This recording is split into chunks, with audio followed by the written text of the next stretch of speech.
Right, we're joined by the Special Representative for Mali, El-Ghassim Wane, who just briefed the Council. Say a few words and then we'll take a few questions, please. Thank you so much for this opportunity. I just briefed the Council, as Stefan said, and it was a good opportunity for me to provide an overview of the security situation in Mali, which is very dire, especially in the Menaka region, which I visited 2 weeks ago. As you know, there is an offensive by the Islamic State, which unfortunately has killed hundreds of civilians and displaced many more. We're making efforts to deal with the situation, but clearly our means in that part of the country are limited. Challenging security situation also elsewhere in the northern part of the country, where we are facing continued attacks through the use of IEDs, improvised explosive device, and obviously we are also facing a very challenging situation in the central part of the country. I also spoke about the political situation, focusing on the transition in light of the recent summit of ECOWAS, which, as you know, has requested the mediator to pursue his discussions with the Malian authorities with a view to reaching agreement on the extension of the transition. I updated Council on the subsequent measures taken by the Malian authorities, including the decree extending the transition for 2 additional years to conclude in March 2024. I spoke about the peace agreement to express concern at the very slow implementation process.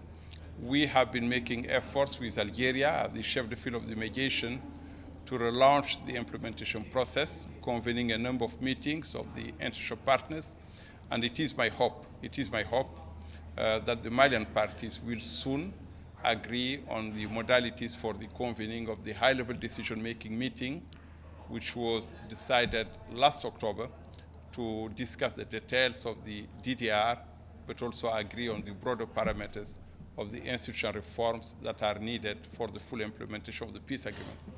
I also echoed the recommendation of the Secretary General for the renewal of the mandate of MINUSMA.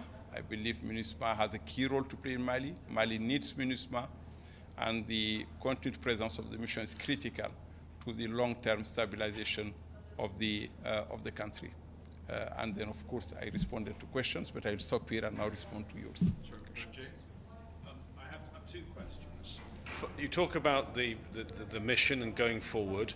How important or how vital is it that you have the proper air support, and how important is it that you have French air support? And how are your negotiations going with the Malian government and with the French about that French air support? And secondly, if I may, the Wagner Group. What's your assessment of the Wagner Group, their strength, and whether they are in any way beneficial to Mali at this stage? And what do you make of the reports of abuses carried out by the Wagner Group? Of the?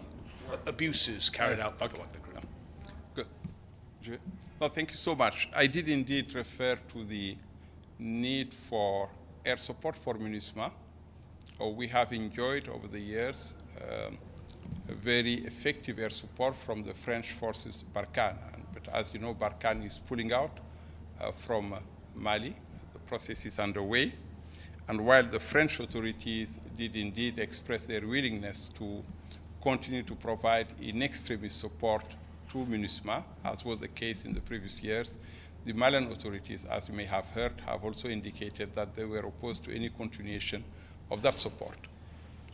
The key here for us is obviously to ensure that the missing capabilities, in particular in terms of attack helicopters, some of which has been pending since 2017 in the Kidal area, are filled. Those capabilities are provided. And I took advantage of the briefing to the Council to once more reiterate my call to all member states in a position to do so, to provide those missing capabilities. They are absolutely critical for the safety of our peacekeepers, for the effectiveness of their operations in the Gao area for sure, given the ongoing security threat in the tri-border area, but also in isolated outposts in Tesselit, in Kidal, and in Aguelhok, where unfortunately in the past years we have been subject to massive attacks, and indeed without close air support, we will be in a very complicated situation. But we'll continue making efforts, reaching out to member states to secure the missing assets so that we are in a much better position to protect ourselves, but also to protect civilian populations. On your second question, let me just say the following. Our focus is twofold. One is to ensure that we report on human rights violations regardless of the perpetrators. We just issued our quarterly note, which unfortunately concluded that there was a sharp increase in human rights violations committed by a host of actors, definitely the terrorists, armed groups, but also, unfortunately, by the Malian army and other actors. And this is part of our role, of our mandate, to document and report. But we go beyond. We also engage, and engage in a very sustained fashion, engage with the Malian authorities to see to it that violations are addressed and accountability measures are taken. What are you doing about the troop restrictions being imposed by the Malian government on the ECOWAS countries? Yeah. We are facing challenges for the rotations of our troops, some of which have stayed, or many of which from West Africa, many of which have stayed in Mali 4 months beyond their regular deployment time. It's a matter we're taking very seriously. I have myself taken it up with the Malian authorities at all levels to impress upon them the need to provide the necessary authorizations for us to rotate our troops. It's a critical matter.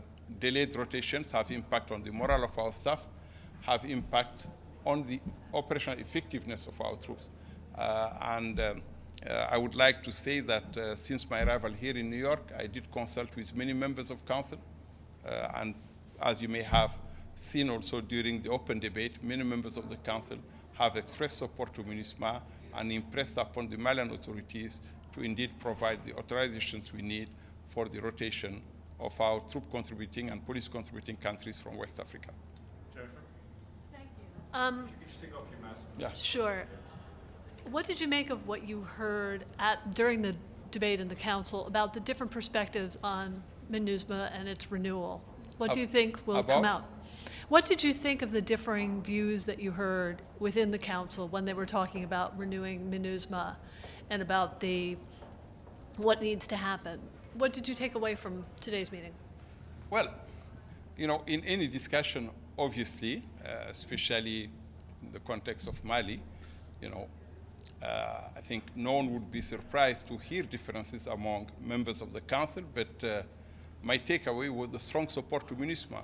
All those who spoke in favor of the renewal of the mandate of MINUSMA, spoke in support of the peacekeepers, spoke about their appreciation of the work being done on the ground under very challenging conditions. And I believe this is, for me, my key takeaway, and I look forward to a resolution of the Council, renewing the mandate of the mission and expressing strong support to the continuation of its work in support of Mali and its people. Thank you very much. Can I ask one more question? The foreign minister, Abdoulaye Diop, said after he spoke, he came out and said that the embargo by ECOWAS is the reason for the restrictions on the troop rotations. What do you say to that?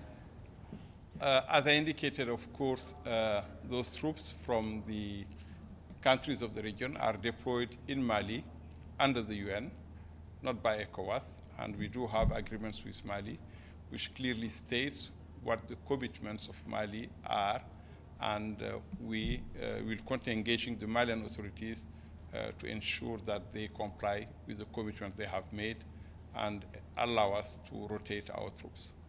Thank you very much. Thank you. Thank you. Merci beaucoup.